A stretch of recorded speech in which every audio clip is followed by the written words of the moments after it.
Hello and welcome to another KMG video series. My name is Zaak Kerstetter, and today I want to talk a little bit about one of my absolute favorite features in Live, which is the drum rack. The drum rack is an essential part of pretty much every song that I make. Almost every drum beat that I use, I'm be using drum racks because it offers you so many features and gives you so many opportunities to layer your drums and build really interesting sounds and make everything work really well together. And just the workflow is really smooth and clean.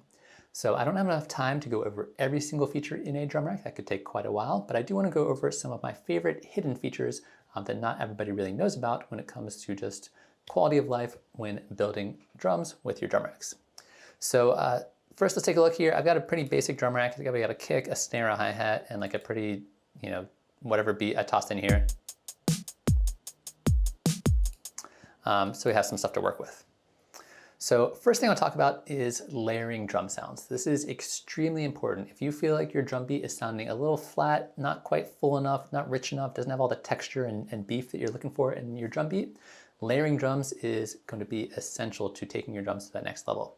So sample selection is going to be really important, making sure you pick not only a good sounding sample, but the right sample for the genre that you're making.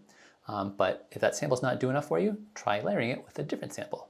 So for example, we're gonna take this kick drum. Sounds okay, it's an okay kick drum. But I wanna make this sound a bit bigger. So what I'm gonna do is I'm gonna take a different sounding kick drum. So this is a nice kind of like punchy, impactful kick drum. So I wanna find one that has a bit more of like a boom to it, like this one right here. And so if I were to just click and drag this sample onto my kick drum sample, it's going to replace it, which is not what I want. So in order to layer them together, if I hold down the command key or control key if I'm using the PC, while I click and drag, instead of replacing that drum sample, it layers them together on a single pad within my drum rack. So now I play a single note, and it's playing both my impact, my initial layer that I had, as well as my subby boomy layer. And so it basically takes my simpler that was already on that drum rack and puts it inside an instrument rack all in this one place.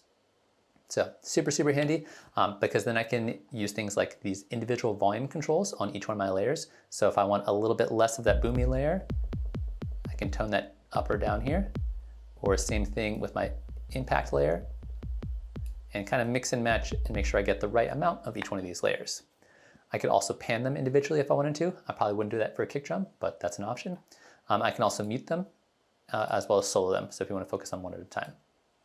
Really handy for just, like I said, taking your drums, making them sound a lot better by taking two really good sounding samples, playing them at the same time. And when you're writing your MIDI information, everything still goes on that one MIDI note. So you don't need to like add in lots of extra MIDI notes for extra layers, which is really handy. On top of that, one of the things I'm going to try to do when I'm layering my drums is try to get sounds that complement each other. So in this case, I've got my punchy layer and my boomy layer. But I can also do things like do little fade ins and fade outs so the layers don't clash with each other quite as much.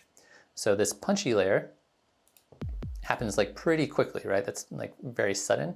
So what I'm going to do on my other layer is go to my fade in and give it a little bit of fade in, probably just a couple milliseconds, just so that my punch layer has a little bit of time to shine and be that nice kind of impact, and then the boom comes in afterwards. So you can do your fade ins and fade outs to make sure that each layer kind of gets its own little time and space as well. So that's super handy. Another thing that's really worth checking out is when you're working in your drum racks, you have all these buttons over here. This first button here is going to open and close your macros. The bottom button here is going to show and hide your devices, but this middle button opens up your chain area.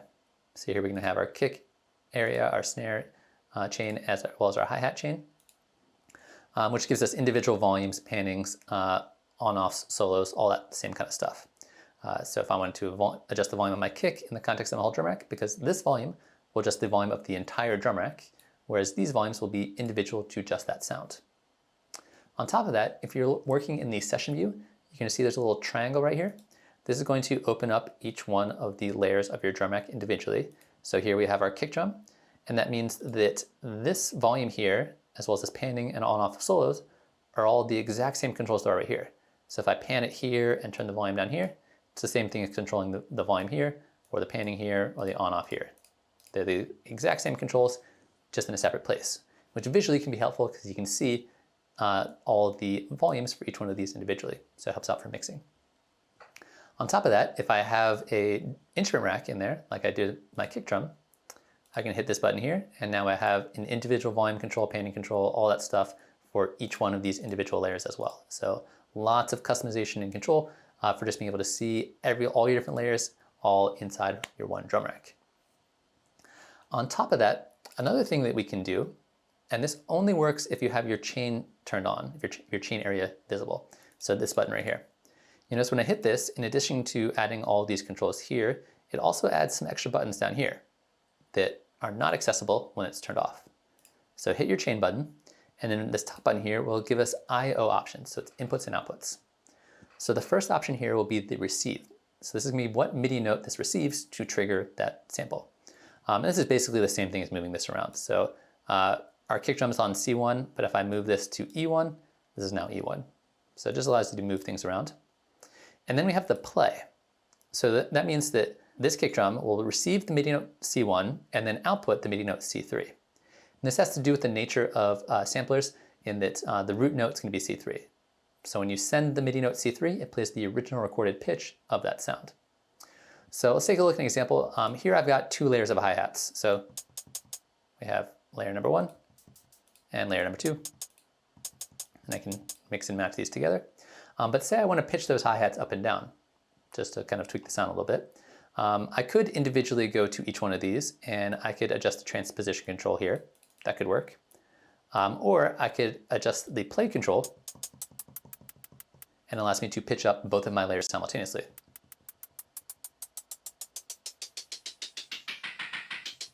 So super easy for pitching things up and down.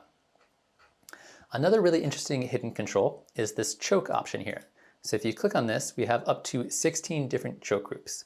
Now the way this works is if I have 2 samples that are within the same choke group, if I play one sample and then I play a different sample, the second sample will mute the first sample. So you only get one or the other. Kind of makes the multiple samples monophonic with each other if they're in the same choke group. So if you had 2 samples in choke group 1, you play one and you play the next, the second note will stop the playing of the first note. You know, this is useful in a variety of situations. The main situation this comes into play is if you have, say, an open and a closed hi-hat.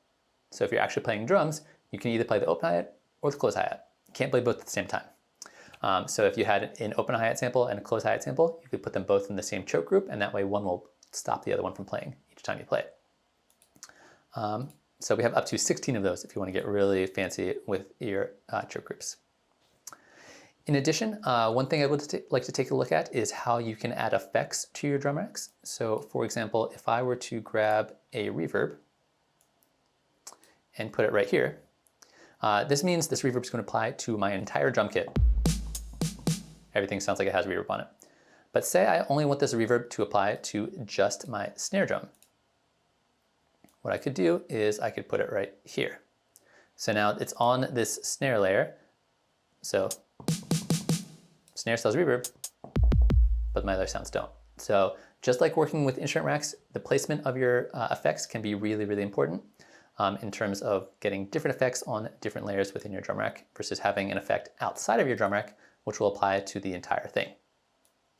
In addition to that, if you wanted to do, say, for example, sends and returns, but you only wanted to do a send and return for, say, an individual drum sound like your snare, you can do that. So this takes, there's a couple steps to this process, but it's pretty cool. The way this works is first you have to hit this R button down here. This is going to open up your returns, or an option to add returns, in this bottom area of your chain area, where it says drop audio effects here. So let's take this reverb, drag it down here. Once you have added an effect, and you can have up to 6 of these, 6 different internal return tracks, you can hit the S button right here, which will add a send knob. So a send lowercase a. So now I can take this snare and start turning this up and start adding reverb to just that snare as a return. If you don't know how sends and returns work, definitely do some research into that. There's a lot of fun stuff you can do with it, really useful for drums, but very similar to how your sends and returns work for your track in general. So every single drum rack can have a built-in internal up to 6 different return tracks, which is pretty cool. So with that in mind, I want to take a look at one final feature that is really, really handy when it comes to working with these. So we can go ahead and hide all this stuff. So say you're working on your drums and you have written your song and you've got your drum beat written and everything's looking pretty good, and you're starting to get ready to mix your drums. So you want to be able to control things like volumes for each one of your drum sounds individually. You might want to have lots of different layers of effects like EQs, compressors, all that stuff on each one of your different drum sounds. You can do that all internally inside of a drum rack. There's nothing stopping you from doing that. However, in terms of workflow, it can be really handy to have separate tracks for your kick, a separate track for your snare, a separate track for your percussion or your hi-hats, or however you want to divide it up. One of the easy things you can do to make that happen is you can open up your chain area, if it's not open already. You can pick the drum sound that you want to have on a separate track. So say I want a separate track just for my kick drum. I'm going to right click on my kick drum here. I'm going to hit extract chains. So this is going to copy and paste. In fact, it's not going to copy this, it's going to cut and paste everything related to this kick drum. So all MIDI notes that go to the kick drum, all of the sample itself, all the layers of the sample, so if I have multiple layers, as well as any effects that are just on this sample. So if I go ahead and hit extract chains, and it's going to make an entirely new track for me with an entirely new drum rack that contains all of that with it. So here's my new drum track, it's called kick, and it puts it all the way at the right side of your screen. So if you have like 40 tracks, you have to scroll all the way over to the right to grab it, or all the way to the bottom if you're in the range view. So all of the MIDI information comes with it. Any effects that are on there go with it, all my different layers go with it, everything's all there. The only two things that don't go with it, actually three things really, that don't go with it when you extract chains is your sends and returns, your internal sends and returns don't go with it. So if you had like a kick having its own little effect in here on a send and return inside your drum rack, it doesn't go with it. In addition, if you had an effect outside of your drum rack, so if you had say like a saturator sitting outside here, outside of your drum rack, that would not go with it, as well as any volume controls you made on the track itself. So if this track was at -12 dB and you extracted your chain, your new track would be at 0 dB, which means you'd have to turn this back down. So volumes don't go with it, effects that are outside of the drum rack don't go with it, and any of those internal sends and returns don't go with it. Other than that, everything else goes with it, which is really, really handy. Now I can mix this separately, and I can go in here and let's extract our snare.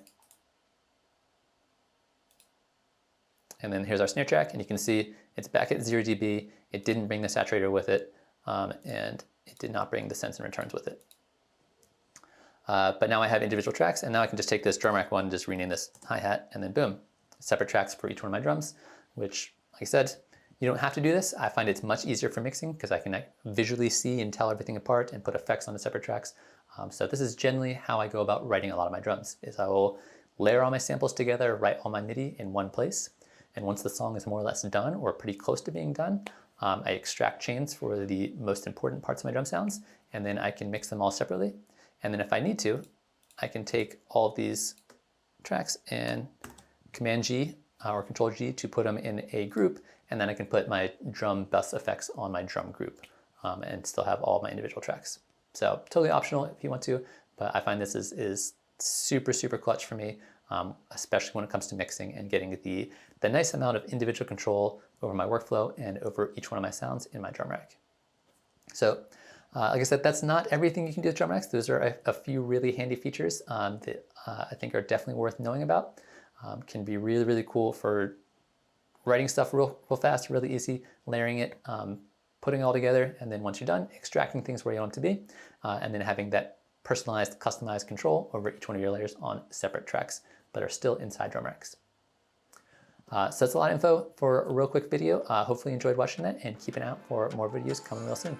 Thanks for watching.